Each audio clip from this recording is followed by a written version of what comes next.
Hello, hello, grand day, everybody. And I want to thank everybody that will be tapping in and watching this special edition of the Sacred Light Conversation podcast. And I am your host, Marcus, aka Christolight. And on this episode, we have a very special guest. And our special guest would happen to be my mother, Shirley Robbins. So here we are today on this special mother and son edition of the podcast.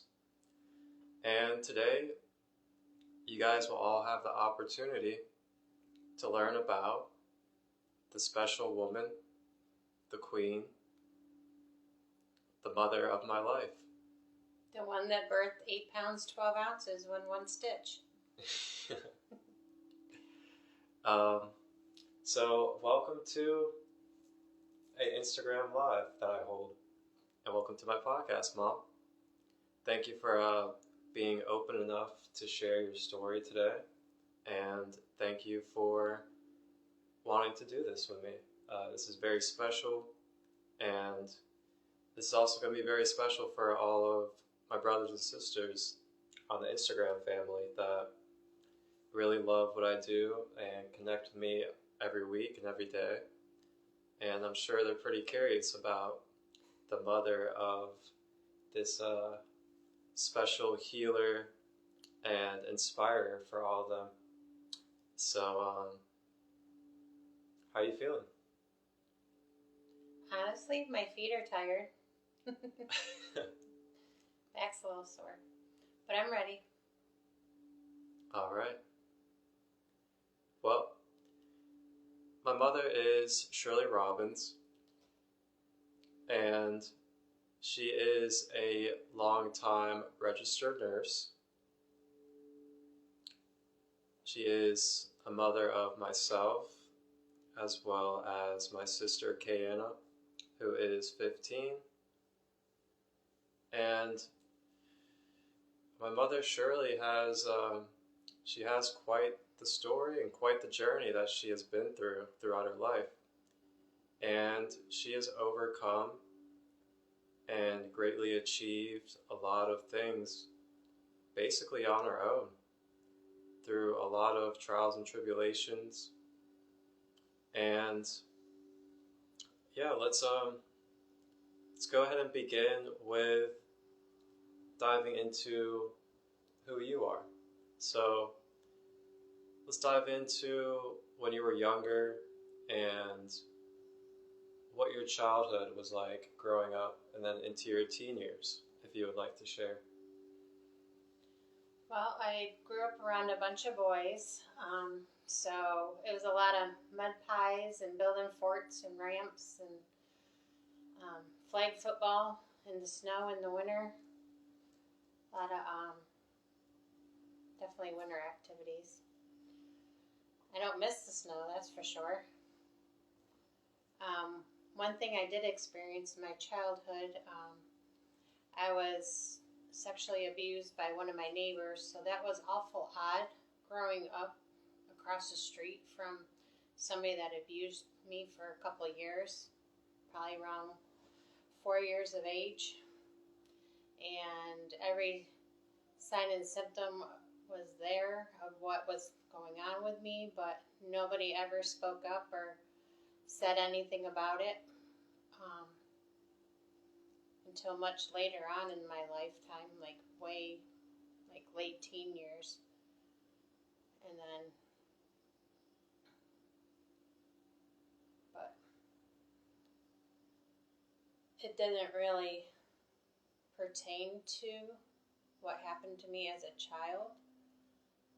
It was on a different subject, not related. So, and then many years later, I tried to explain to my mom what happened to me, like the psychology behind it, the effects of it. And basically she told me it wasn't a big deal, and she had been touched by people in her family when she was a child, and that was about it. So that wasn't really healing at all, or a good way to try and find clarity of what happened, and wow. trying to explain what happened to me as a teenager. As a teenager, I was going to school every day. I always did my homework as soon as I got home.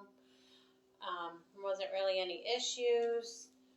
And then once I got older as a teenager, I started hanging around the wrong people. So, that changes a whole lot of factors as a teenager, because at those years, you don't have the mental capacity to say, hey, this isn't what I should be doing. Like, oh, okay, so this is cool, which not at all.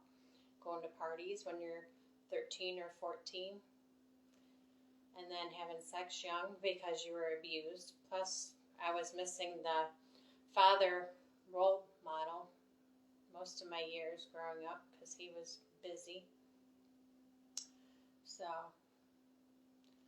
but then Marcus came along. 17, I figured out I was pregnant, and then I had him at 18, which changed my life totally, all for the good, because I stopped all that nonsense of partying and smoking weed and drinking, all the dumb stuff that you shouldn't be doing. And then I was on the straight and narrow. I was on the right path. So he changed me for the good. And then after I had him, when I was pregnant with him, I got my GED the same year I would have graduated from high school, which I didn't go to most of high school. I was doing other things. And then after I had him, a little later on, I went to school for the first time, and I completed it. And then I was working in an office. And then we left Syracuse and moved to Ohio because I kept losing my job, because the job market wasn't very good back there. And then I went back to school again, not long after getting to Ohio, and did medical assistant. It was only a 6-month program, so that worked out good. That's incredible. And wow, to hear all of that for the first time really is it's really interesting. It makes me definitely think a little different about you as a person. And I'm glad you're opening up about it and talking about it, especially here live with everybody. I've come across quite a few women that have dealt with sexual abuse and stuff like that when they were younger that I've been working with, and it's almost like too much of a common theme in this world, which is like really sad to hear. And for you to, tell your my grandmother, about the situation and how it was basically like not a big deal. Yeah, not a big deal, and like a normal misbehavior in the family. That's that's really sad to hear. And I'm really glad I get to be a part of healing that from our family bloodline, and my energy healing and practices that I do. And I also want to say just tremendous job working through that and building what you've built through the type of experiences and trauma that comes with that. And I think also really love you. Teenage girls need a better support system, because there's so many grown men that just prey on teenage girls. I remember in junior high there was a group of guys that were just past high school age, would have graduated, but they didn't. That always hung around the junior high. So there's way too many grown men in this world that just prey on teen girls. Yeah. So I think there needs to be a better support system for teenage girls. Absolutely. And I know you've talked about it a couple of times. Isn't there something that you wanted to create? Didn't you want to create like a women's support group? Yeah, women's support group. Yeah, if you want to share with them what that would look like, feel free. I would do it online and meet once a week, and if someone needed more support than that, of course, I would be open to as needed basis. Just because I've experienced so many different things in my lifetime, I can relate, and I understand the psychology behind it, things that happen to women later on in life because of their childhood or because of the relationships they're in later on in life as an adult.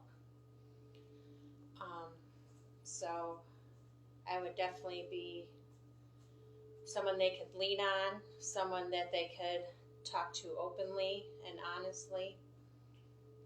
And obviously I can give advice because I've been there. So it's not just judging somebody or steering them in the wrong direction. Yep. And I think you'd be amazing at that, especially because not only those experiences, but you're also a long-time registered nurse as well.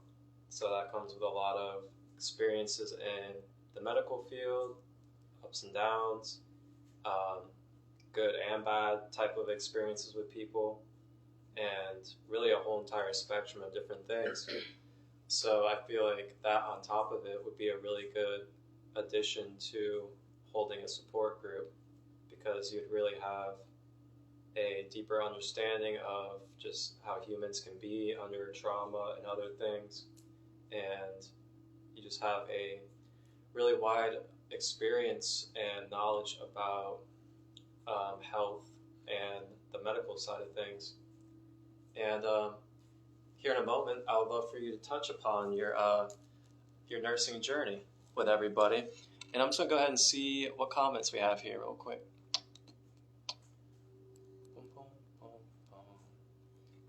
Kristen.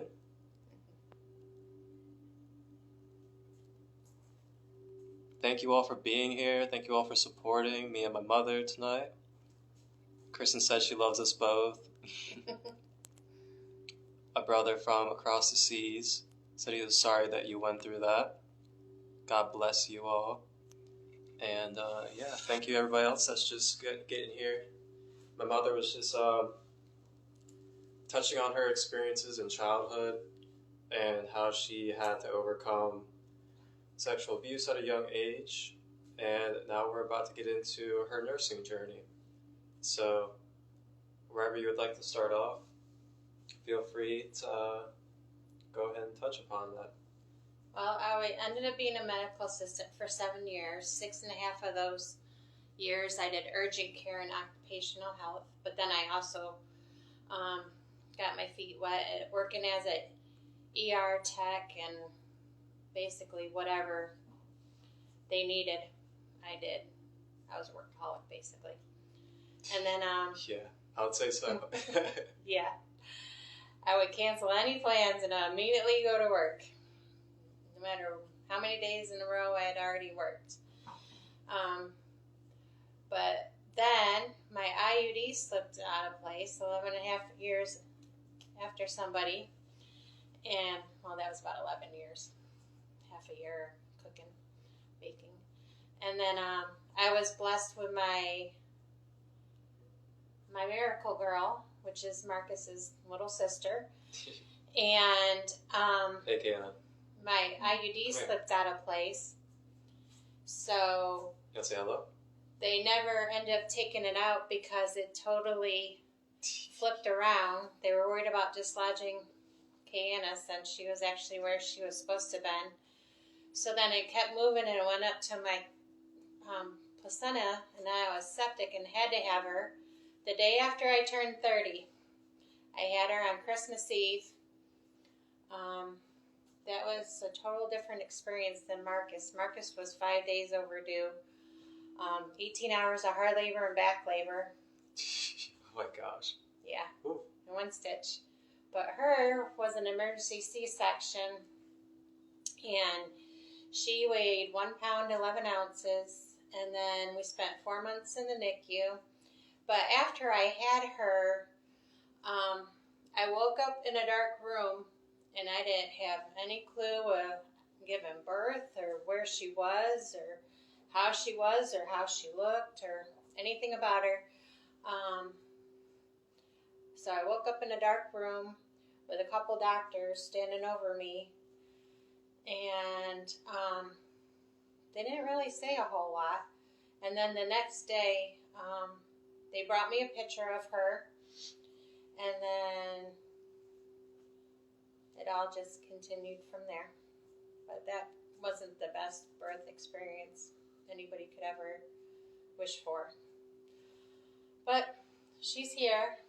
She's 5'9" now, about to turn 16 on Christmas Eve. And we've overcome a lot of obstacles, and long-term effects are mild, considering how things could have been. But anyways, nursing school. I started working on getting nursing school done before her, but then she came along, and I finally started nursing school at a hospital school. But I remember sitting in one of the waiting rooms after one of her eye surgeries, propped up with nursing books, waiting for her surgery to be over. But that school just didn't work out for me. There was just too much going on at the time. And then I found a small school with no waiting list, no prereqs, and I could just get started. And the school was very hands-on, laid back. They explained things very well, made sure you understood. So it worked very well. So I finally got nursing school done. I finished in 2012, and here I am now. I have a home care experience. I've done that many different times. That's what I'm currently doing now. I have med-surg, which, every med-surg floor in a hospital is different. So various med-surg floors I worked at in a few different hospitals, and that's basically been my nursing career so far. It's been quite a long one too. Pretty dedicated. And I'd like to touch upon that whole pregnancy experience and everything for me, and being an 11-year-old kid. And first of all, just like hearing that you were pregnant was like really weird at first for me, because I was like, wait a minute, I thought it was supposed to be possible. Mm-hmm. And then 99.9% effective IUDs are. So they say. Yeah. Probably with the thousands of dollars that they are too. But yeah, when I heard that, I was like kind of confused a little bit as an 11-year-old kid. And then plus it only been you for so long. Yeah, I mean, my whole life I pretty much thought I was going to be an only child at that point. And yeah, we went through the pregnancy, and then around Christmas time came, and I remember specifically I was sitting there playing, it was either Xbox, I think it was PlayStation at the time, probably PlayStation, but I remember I was playing PlayStation, and I was playing WWE actually, I remember specifically. I had ramen noodles, and I remember I was sitting there, and then next thing I know, you're like telling Dad that you guys had to go to the hospital, and I'm like... After I worked that day, of course. Yeah. Which everybody thought I had the flu at work, and they wanted me to go home, but that's when I did urgent care, and we were only open 4 hours, so... Yeah, and I was just sitting there, I was thinking to myself, like, wait, what? Like, what's going on? And then he pretty much said that you guys had to go to the hospital, and I couldn't go with you guys. And then I had to go to Grandma's. And I was just like, okay, what about Christmas? And then, you know, you guys had to go, and you were like, we'll just bring the presents over there, and you can open the presents over there. And I was just so confused at that moment. And ended up going to grandma's, and I remember just kind of sitting there and, just sitting with everybody, watching TV. And, they didn't want to, like, tell me exactly what was going on, of course, because I was an 11-year-old kid. But I just remember being told that you guys might not make it. And I was sitting there, and I didn't know what to think. But I kept my cool about it all. I kept calm. I don't know how I always did that as a kid through situations. I always kept calm about stuff. Mm-hmm. But I just remember laying in bed too, and just laying there by myself. Like, I think it might have been like the first time I prayed as a kid. And I was just really praying that, like, you guys both would make it, and that I wouldn't have to wake up to something going the other way. And woke up and found out that you guys both made it through, and just really curious of when you guys were going to get out, and they said it'd be a few days. So I was just definitely happy to know that you guys made it through that. And yeah, I remember you guys coming home. Well, you coming home by yourself. Yeah. And then I remember specifically, like, you had the stitches and all that stuff. And yeah, it was quite the situation, that's for sure. But I kept my cool through it as an 11-year-old kid, that's for sure. And also touching on your nursing journey, I definitely want to say amazing job, amazing work going through all that adversity during your schooling career. Not only did you go through that pregnancy, but you had also went through a divorce with dad. And then after that, you had some pretty rocky relationships. Right. And you still made it through and got school done. And I want to say, really good job. Thank you. You're a very strong woman for that, that's for sure. Yeah, when I finished nursing school, well, the last part of nursing school, I was in an abusive relationship for a year. But I still finished with a 3.35. And I'm sure Marcus can touch base on his gut feeling or how he felt about seeing black eyes on his mom. That had to have been an awful feeling. It was every time I looked in the mirror at myself. Yeah, I'll touch upon that a little bit. For me, so I was probably, 15, 16? Probably 16? 16 or 17. Yeah, probably like 16. So I was like 16. This was after their divorce, my mom and dad. And she got into a relationship. Well, it was like 2 relationships back to back, really, of abusive men. And there's this one specific relationship that kind of went on for a good while. And this man moved into the house. And not only did he, but so did his son and daughter that were my age at the time. Mm-hmm. And they kind of grew up in like a slightly ghetto-ish type of area in Ohio. Dayton, Ohio, Springfield. And, they brought that type of mentality to the home. And they also were involved with selling weed, and I'm sure involved with other drugs as well outside of there. But during that time, I was just getting into smoking weed a little bit. And on top of that, I'd just got into my beginning phases of selling weed to my friends at school.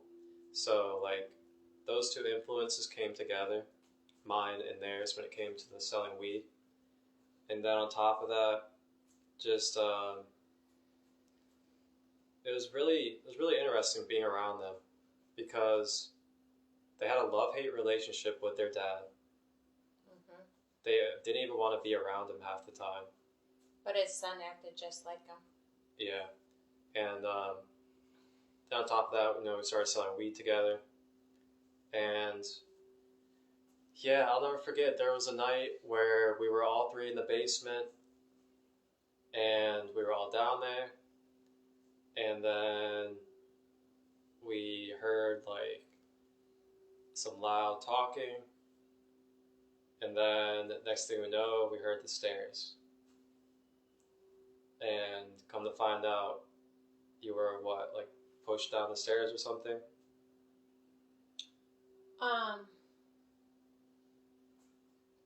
Well, there was many different incidents. The one time, it was in the middle of the night when he tackled me on the stairs after he jumped over the back of the couch after he finally got home. And drug me by my hair, kneed me in my stomach. I had scratch marks behind my ears from being drugged, and I had a couple black eyes, and I remember the next morning just pulling clumps and clumps of hair from my head. And then there was another time where he sent the teenage kids to Sonic or somewhere, and then sent my daughter to go play a video game or something, and I got roughed up that time too. There was many different times. But the time in the middle of the night, that was the worst time. He was an alcoholic, plus he did drugs too. Besides smoking weed, I'm sure he did other stuff. He definitely had quite the personality. Yeah, that's for sure. He would also dictate to me when I was allowed to bathe my own daughter and when I was allowed to take care of her, and he financially drained me. I guess the reason why I also married him because I felt like I had to, otherwise I was going to be beaten. That was the worst gut feeling in my whole entire life, going to get a marriage license to marry someone than beating you. But luckily, a couple months after I married him, he went to jail for the last time. I finally had enough.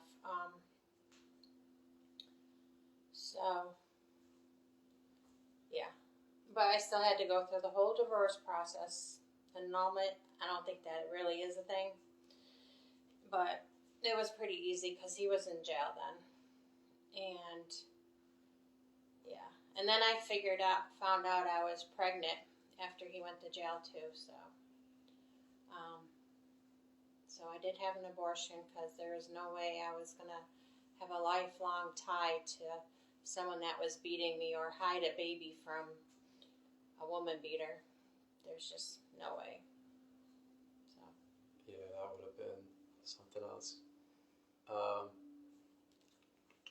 Yeah, I will say for me, it definitely did kind of leave a little bit of trauma, and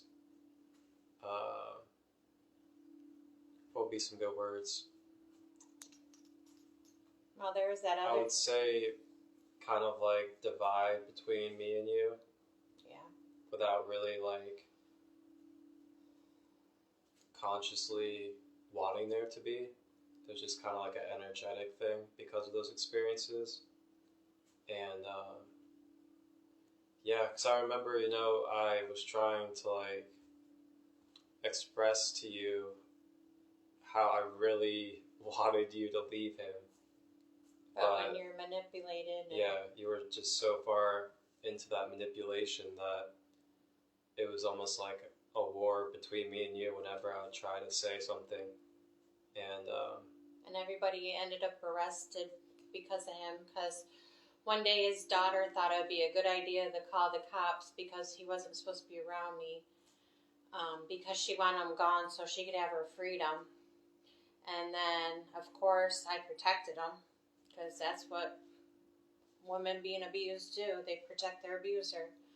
And I almost went to jail. I had to bail myself out. And the kids were charged for obstructing official police business for a woman beater. So, never had that experience sitting in a holding cell waiting to be bonded out, bailed out. Yeah. And, yeah, I remember how it ended too.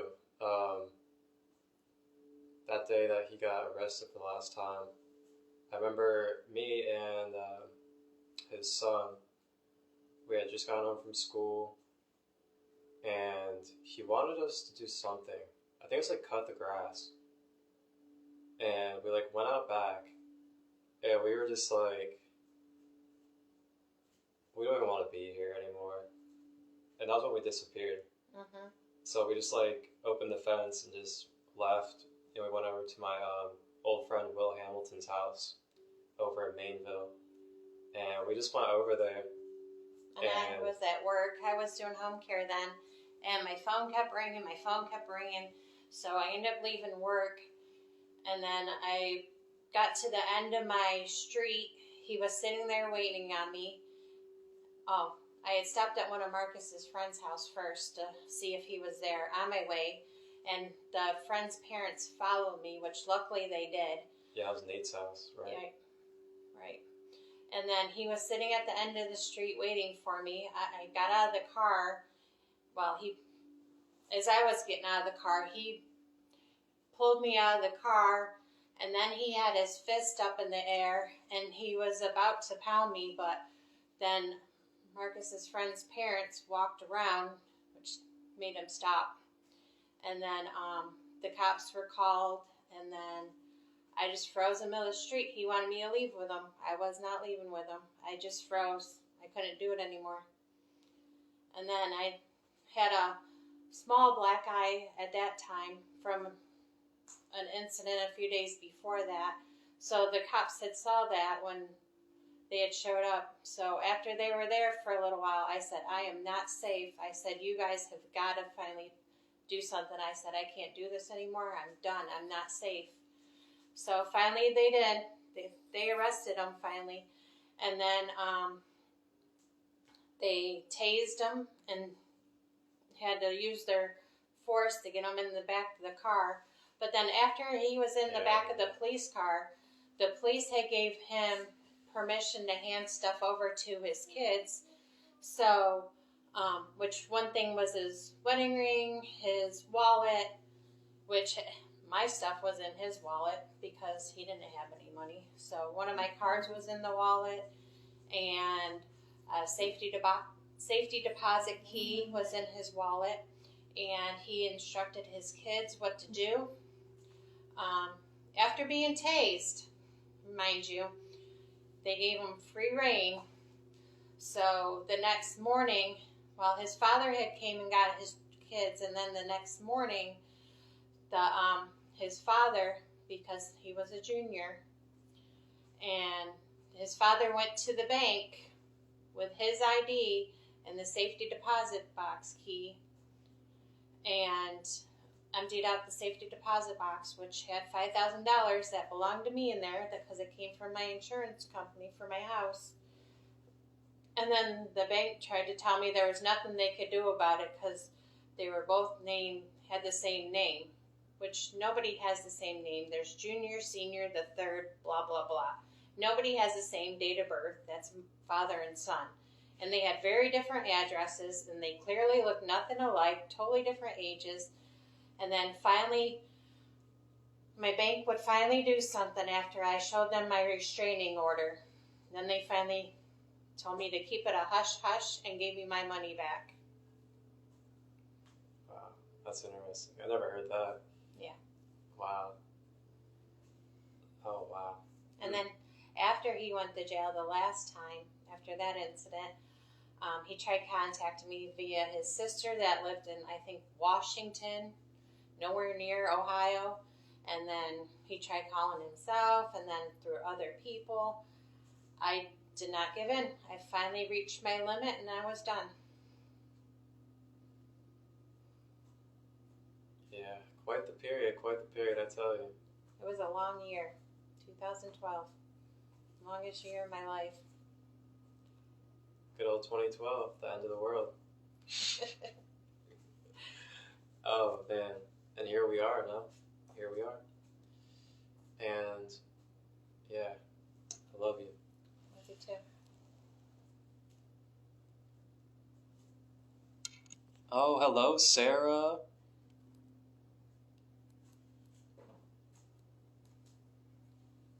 Soul Awakening with Sandra, welcome. Yeah, my mom's just been telling her story. She was touching earlier about what she had went through when she was young with sexual abuse in her family. And then she was also... Yep, that's my mother.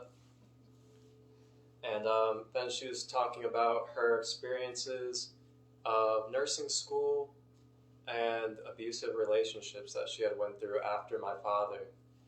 My father was never abusive, but it was the relationships that she had gotten into afterwards. And we were just sharing both of our perspectives of some of the experiences that took place. But yeah, she also talked upon how she has been a nurse for a good while now, and let's see. Women's support group. Yeah, and how she would also like to, here in the future, create a women's support group for women that are abused, sexually abused, and other things. So some of you guys may be interested in that. Maybe you guys can talk and get some ideas, because my mother here has been through some experiences in her life, and she's overcome a lot of them. Actually, I'd say all of them, and has been strong and still is strong in providing for the family. But let's navigate into after high school. I graduated high school, and I had already started selling weed to my friends. And then once I got out of high school, I then started going to festivals and getting involved with people like the Grateful Deadheads and people that were going to music festivals all the time. So I started selling other things like psychedelics and Molly, Coke, all that stuff. And I ended up basically getting addicted to just substances in general, nothing specific. And I never got onto like hard drugs like crack, heroin, meth, none of that stuff. But I started getting some charges. I went to jail a couple of times after I got out of high school. And first time was a drug abuse charge because they found some powder on me. And then another time was... The very first time was when you backed into that car leaving that party. You told the cop you just smoked a blunt. That was just before just after your 19th birthday. Yeah. So there's that and the drug abuse. And then, now this is what I really want to hear is your perspective during this. So, I moved to Cincinnati, downtown Cincinnati, in 2015 for like the summer until the winter. Well, actually, it was the summer all the way until about like March of 16. And then March 16, I came back and moved into your house again. And I was on probation at the time. And me and my mom are in the car getting ready to go to my probation meeting. And drink some water.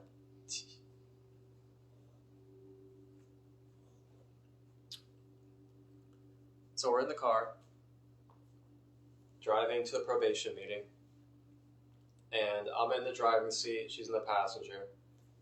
And I remember I went right, old 3C highway, down on the road. And next thing I know, I see flashing lights in the rearview mirror. And it's like a big SUV. Well, it's a van, it turned out. And I'm sitting there, I'm like,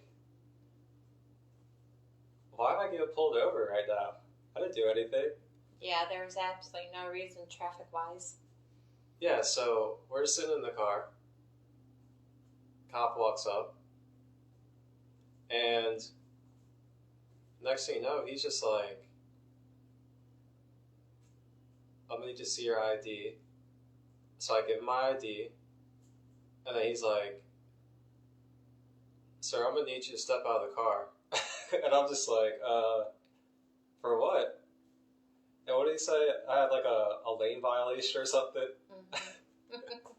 So I get out of the car, and then next thing you know, he's like reading my rights, and he tells me to put my hands up on the car, and I'm just like, okay. And then he starts patting my pockets, and then he handcuffs me. And next thing you know, I'm being walked back to the canine van. And I get put in the canine van, and I can hear the dog barking. And I'm just sitting there, and I'm like so confused and lost. Next thing I know, this guy walks up, and it's the guy that I had sold to before. And I'm sitting there like, what in the world is this? And he's got a vest and badge on, and I'm just like, is this really happening to me right now? And I remember my like stomach and everything just dropped, and I was in disbelief. I mean, you know, that's every seller's worst nightmare is getting set up, and that happened to me. And I'm just sitting there, not knowing what to think at all. And I remember him saying, "Do you remember me?" And I'm just like, I wish I didn't. Wow. And then we got brought back to the house so they could search the house, and there was nothing in there, luckily. Glad I didn't have anything at that time, because that would just added to it all. Yeah. So I'm kind of curious, what was your perspective like during that pullover and everything? Definitely a first for me. Never had an experience like that before. Just make sure heart sink and your mind wander too much. And then, but I don't think that was as bad as the time when I took you to go check in and they drug tested you and you tested positive, and then here in handcuffs being clicked on your son while you're sitting out in the waiting room. Oh, yeah. That was before that. Two big experiences. Not good ones. Yeah. I mean, but that car one, that was a big time one. That was the first realization that, like, prison was about to be something. And yeah, I remember we went to court, paid for a pretty decent lawyer, and he ended up getting me onto probation and putting time over my head, 4.5 years.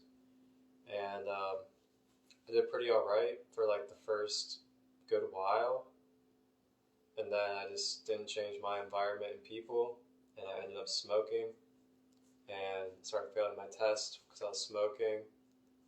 And it became a really, really bad place for me psychologically, because once I had started smoking, it was kind of like giving up at that point, because it took so long to get weed out of your system that I was just like so defeated. And I was just like, well, I guess I'm just going to smoke, so I'm going to go. And it was a really bad cycle. And they kept giving me chances, because weed wasn't like super Minor. big for them. But then next thing you know, I went to a party, and it was someone from high school having a go away party because he was going to the military, and it was like all my high school friends there. And they had Coke at the party, and I ended up doing Coke there. And I had thought that it would have been out of my system within 3 days, and 3 days came along. Now I'm sitting at the probation office, and I went by myself this time. So this was just me at the probation office. And at this point, you were actually in South Carolina because you had moved at that point. That was when I had Justin and all those people there. And which is a whole nother story. yeah, and yeah, I ended up failing for Coke at the probation meeting, and they arrested me there, and I ended up getting sent off to jail, and that was when I went to prison. And then I went to prison for about 11 months, and I got so blessed with a judicial release. And if you don't know what a judicial release is, that is where you go in, and depending upon how long your sentence is, you do a certain amount of time, and then after you do that certain amount of time, you can then write a letter to the judge asking to be let out on probation, and then the rest of the time over top of you. And I did about 11 months. I did like AA and NA. I did a program in there. I was doing a bunch of stuff to help out, and ended up getting really blessed by the judge, and he let me out after 11 months, put me on probation, and I ended up successfully completing probation after Seemed like forever. forever, honestly. A good long time. Because the amount of fines, you have to take care of your fines first, and The fines were outrageous, like over $10,000. I can't even remember. But then, what had happened? Didn't I just like get blessed by them and they just like cut off a bunch of it? Yeah. Like, I don't remember how that happened. It was supposed to have been a few thousand still, and then it just ended up like $375 or something like that. Yeah, I don't know what happened. I can't So we remember. just ran with it. I don't remember how that happened, but God works in mysterious ways. Or 750. I don't remember. It was less than 1,000, and then Yeah, God works in mysterious ways. That's all I gotta say. Because it was thousands of dollars. It is gonna be a while, but they got chopped down, and then my mom helped me out on that. we were actually in Hilton Head at the time when you found out. Yeah. And ended up getting off probation in 2020. Yeah, 2020. So I got out in 17, and then 2020 was when I got off probation finally. And wow, what a journey that was. And whew, how was that phone call when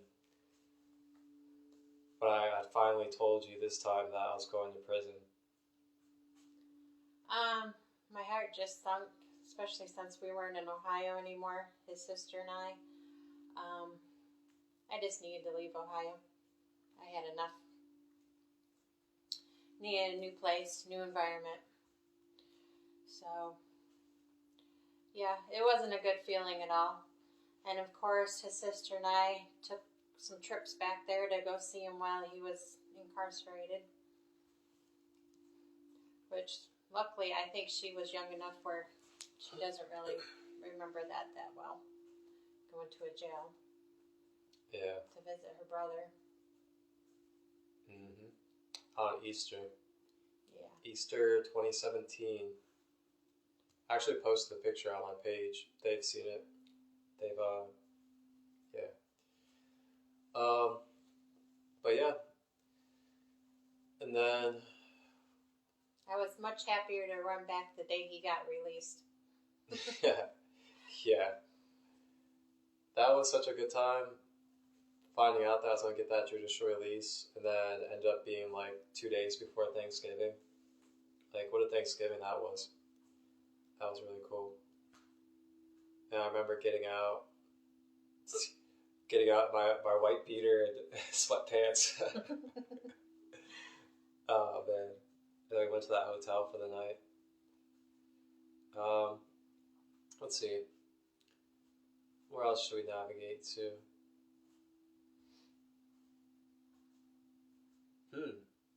Here we go. This is an interesting topic too. So last year,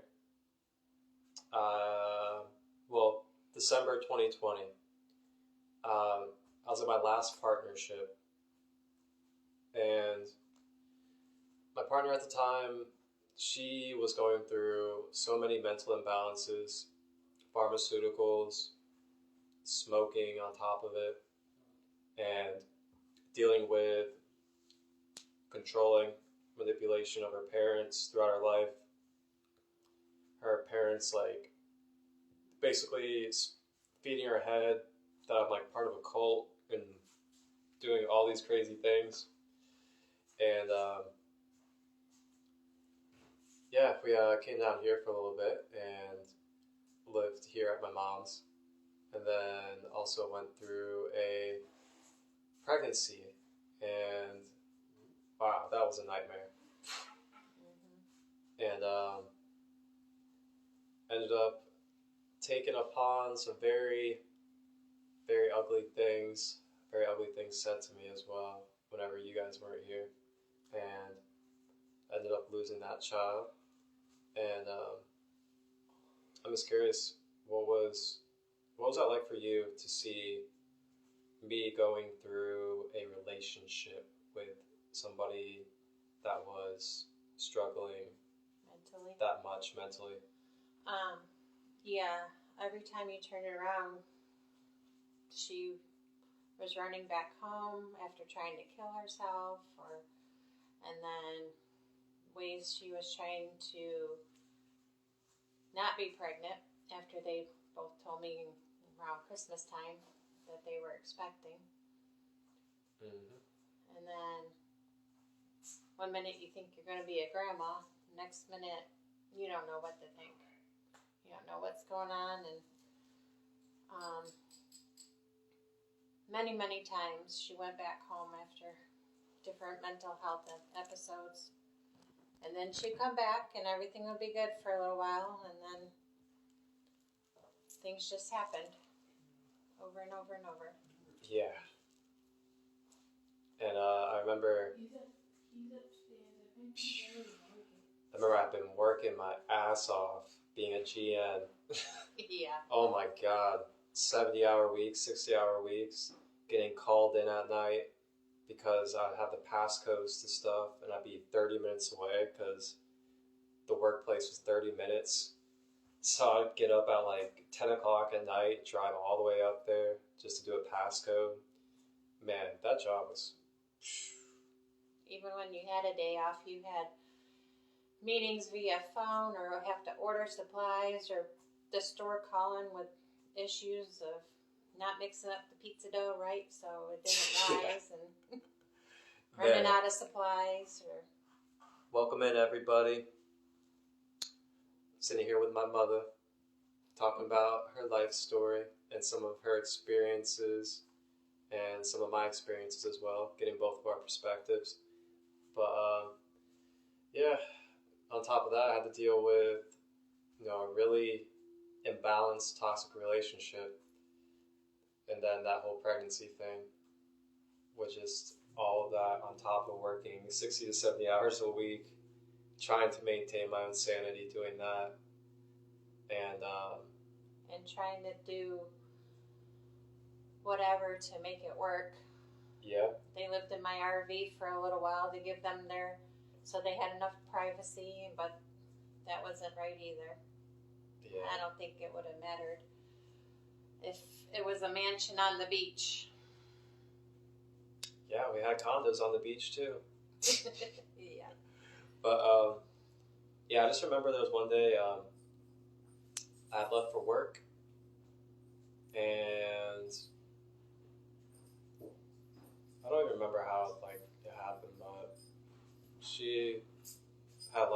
issues, and she had gotten angry about something, and she was in a really bad place at that time because she wasn't taking her pharmaceutical meds that she was on. So she was like in that phase where you don't take something, and then like 2 days go along, and whatever starts happening mentally. And I remember I had left for work, and next thing I know, she leaves, and I get a call from, what was it, like her mom, I think? I'm not sure if it was her mom or her dad, but it was either one. I think it was her mom. And her mom was just like, yeah, Regina is in the hospital. She tried stabbing herself in the chest while she was on her way up here to New York. And I'm just like, what? And I'm sitting there at work, and I don't know what to think. Oh, I love this for my cousin. I only see him on Instagram. Well, she actually said that she was like, she was like missing for a while. Never forget to put So apparently she was like in Maryland, halfway between here and New York, because she was like psychologically just not there. And she ended up stabbing herself in the chest, and she did survive. She stayed in New York for a while and came back down to South Carolina. And this time when she came back down, I had quit my GM job, and I went out to Myrtle Beach and was staying in Myrtle Beach. And I basically was there with one of my friends at the time who was trans and going through a transition, and that was a whole mess in itself too.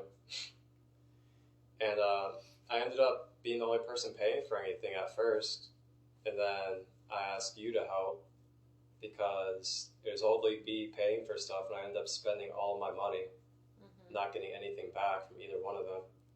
And then it just was a whole entire mess. And then I ended up coming back here, and I went back to Ohio. But and she left yeah. in the middle of the Myrtle Beach time and went back home again. Yep. And that was the end of that relationship. That, yeah, glad that came to a close because, wow, that whole like year and a half, I put myself through so much loving somebody and trying to be like a hero for somebody that couldn't even get their own self balanced and right. And I hope you guys can take wisdom from that. Don't try to be a hero for people that are not stable enough to be a hero for their own self. Because you put yourself in positions where you can get manipulated, you can get projected on, and really take on a lot of things that, quite honestly, you don't deserve. So just be a little wary about that, and just really recognize if you're trying to help people, they're at least trying to help themselves, or they're capable of helping themselves too. Because wow, it can take you on a journey, that's for sure. And I gotta say now, I am very blessed with a beautiful partner, and Kristen, Holistic Butterfly, who I'm sure is still here, has been a really profound and wonderful partner for my life. And I will be in Costa Rica on Tuesday to see her again. And I'll be there for quite a while. I really look forward to that. So overall, how was that experience of just seeing me go through that relationship? Well, some of it was kind of hidden, and some of it I learned about, or some of it I saw. Definitely an experience of a lifetime for you. And as a mom, that's not exactly what you wish for your child to experience as a relationship, but it happens, unfortunately. Yeah. Phew. Mm-mm.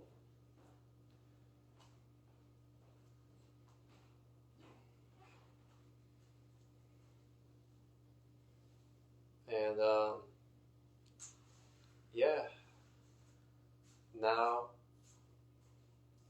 you do what? Was it home health aid? No, not an aid. Home health. Oh, home health.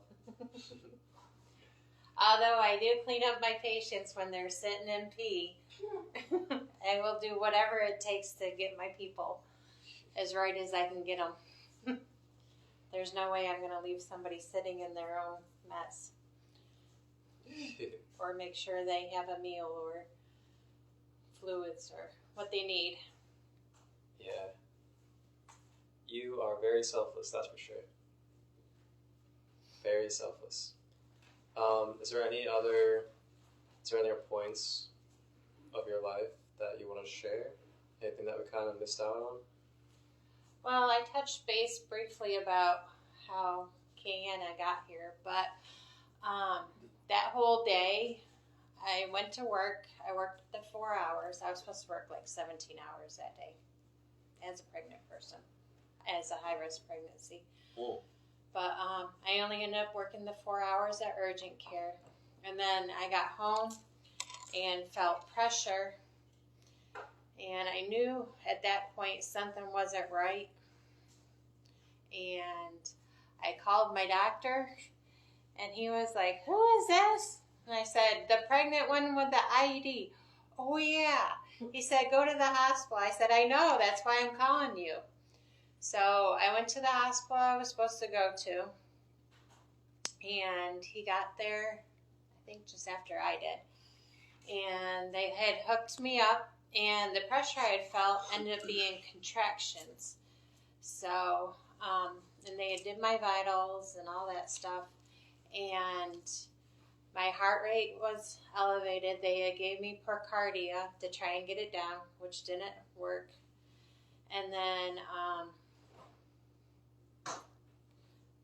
they did my labs and all that, which actually obviously were abnormal. And time went on. And then I remember my doctor asking me if I wanted to give her a chance or not.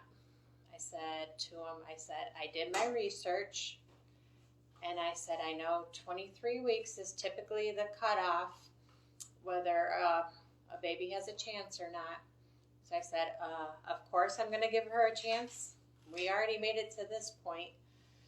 And then they had called for transport, and he asked me what trauma hospital I wanted to go to. I'm like, how am I supposed to know? You're the doctor. So then they picked one for me, and then waited and waited. And then I was on the phone with one of the nurses I had worked with, and as soon as I hung up the phone with her, my water had broke. So, and we were still waiting on transport. They take forever on Christmas Eve, just so you know. And then they were getting ready to do an emergency C-section on me at the hospital there. They were going to get the ultrasound machine and whatever else. And then finally transport showed up just in time. So that way she was still in me, because the hospital I was at, they did not have a NICU. She would have had been transferred to another hospital after I had her. So luckily they got there just in time. And then I was transported to the trauma hospital. I actually ended up having her at UC in Cincinnati.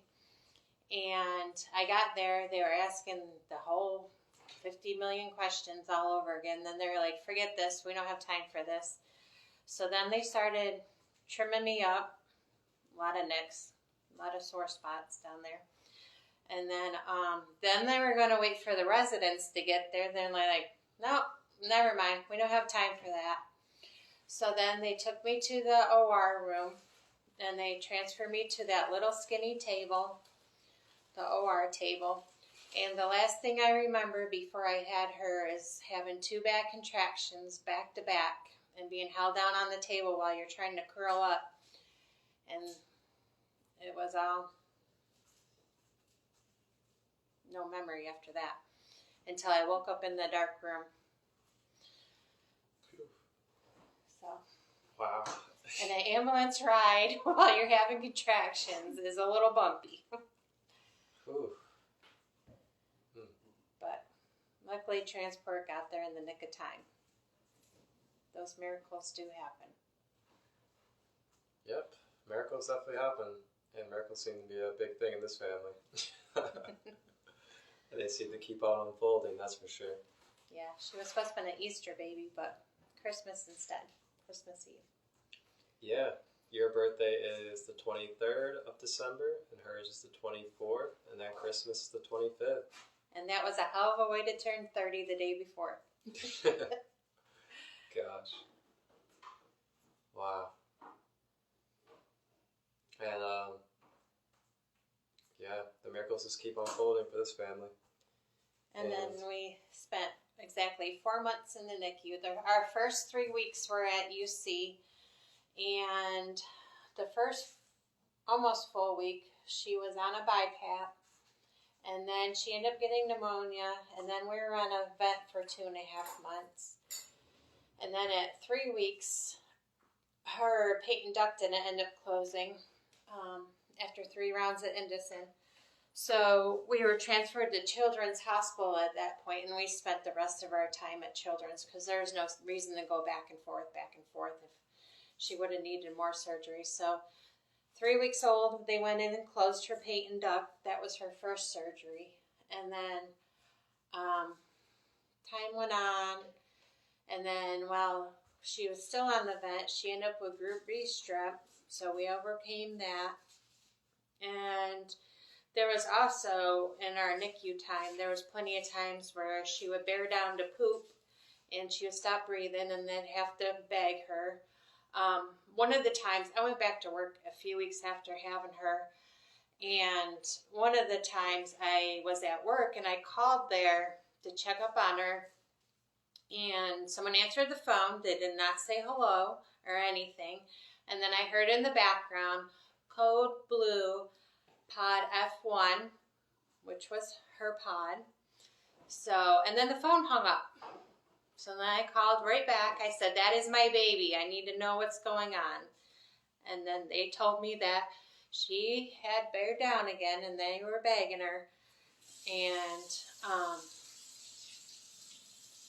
but luckily they didn't have to do it too long, and she was okay. I can't tell you how many times that happened. And then one of the times later on in her time there, I was there pretty much every day to see her. One of the times while I was there, she ended up stopped breathing, and they bagged her in front of me, which that's a whole different experience, watching your little baby fighting to be here, getting bagged in front of you. So I remember one day sitting in the NICU, I was sitting in one of those big chairs holding her, which was quite a while before I could actually hold her. In the beginning, like the first times, just being able to reach in her incubator and just touch her. And then I remember a nurse telling me, oh, don't rub her skin, it's too thin. I'm like, that's my baby, I'm trying to touch her. And the first time they finally let me change her diaper.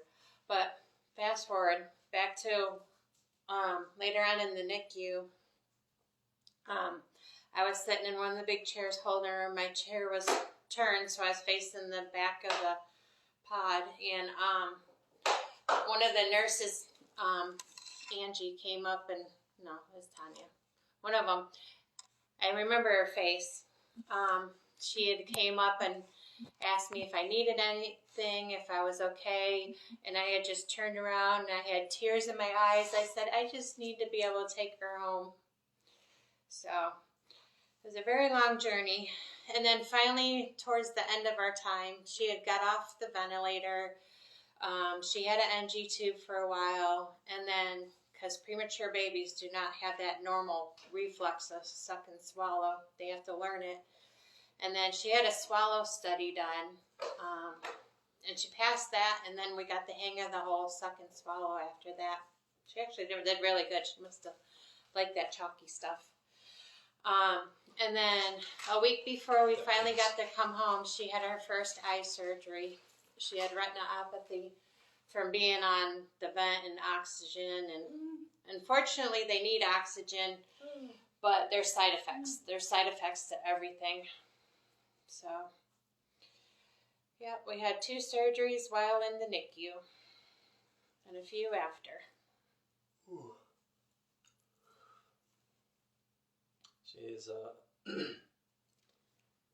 She's a very strong soul, that's for sure.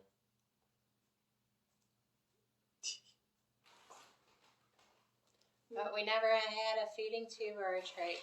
Thank God. Overcome and overachieves. Straight A's for a good while. Honor roll. Video Game Design Award. President's honor roll for most of her junior high time. Yeah. She's special. Well, I guess we can wrap it up. Definitely very good podcast. Wow, it's definitely my favorite I've done by far. And yeah, just thank you for coming on and doing the podcast with me. And Mama's finally single. I'm learning how to be single. I don't need that negative male influence in my life. Yeah, I'm really proud of you for that. So that was a cycle for sure.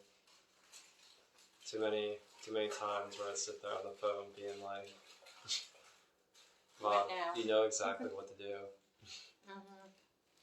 But the nurturing person that tries to fix what it's not fixable. Yeah.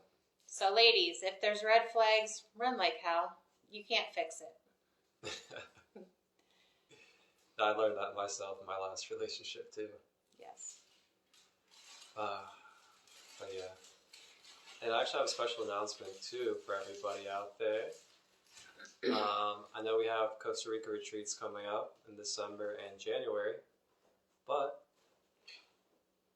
there's actually going to be a mother and son organized retreat coming up in the spring, and I will be releasing details and flyers and information regarding all of that coming up here within December, and it's going to be taking place in South Carolina in the home, and it's going to be a holistic healing retreat hosted by myself, and then my mother will be cooking, and she'll be around as well.